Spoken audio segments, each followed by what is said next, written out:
Assalamualaikum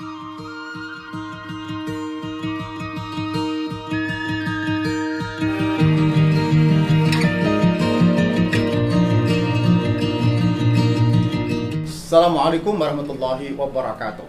Alhamdulillah, wassalatu wassalamu ala rasulillah wa ala alihi wa sahbihi wa mawala. Allahumma salli ala Sayyidina Muhammad wa ala ali Sayyidina Muhammad.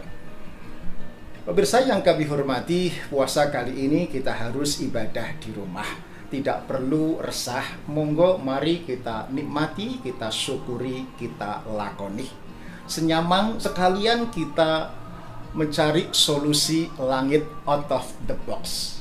Di saat banyak orang mengandalkan solusi bumi, physical distancing, pakai masker, kemudian cuci tangan, tentu baik-baik saja. Tetapi perlu ada keseimbangan, yaitu berharap keajaiban dari langit.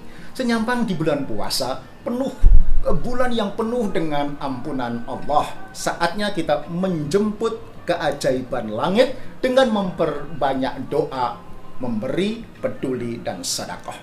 Kalaupun kita sudah memberi, berderma, konon sedekah itu tolak bala. Kok masih wabah ini belum berhenti? Mungkin sedekah kita karena pencitraan, karena filantropi, bukan karena tahapan awal untuk taubatan nasuha menuju Allah Subhanahu wa Ta'ala.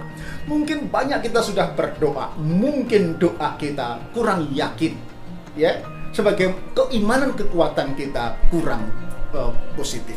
Nah, tampaknya kita perlu belajar dari teman-teman kita di London, para mu'alaf.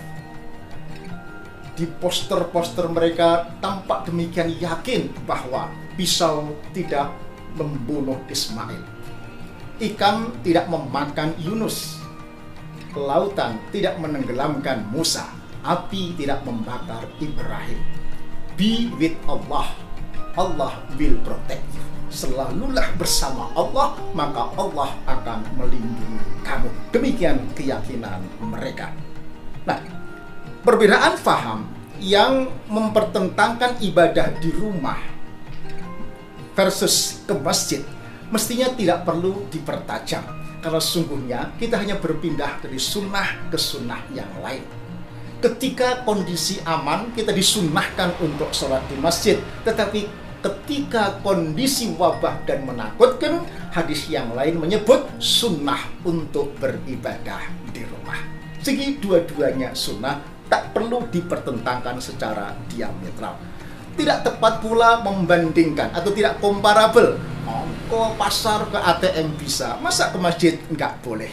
Itu berbeda, sesuatu yang tidak bisa dibandingkan. Ketika tidak ke masjid, maka masih ada alternatif, yaitu sholat di rumah, sama-sama baiknya. Tetapi ketika tidak ke pasar, tidak ke ATM, maka itu tidak bisa makan dan tidak ada penggantinya. Jadi jangan kemudian dibandingkan, apalagi dipertentangkan. Jangan pula ada perasaan bahwa, aduh, kalau tidak ke masjid itu rasanya gak enak. Nah, ibadah tidak boleh pakai ilmu.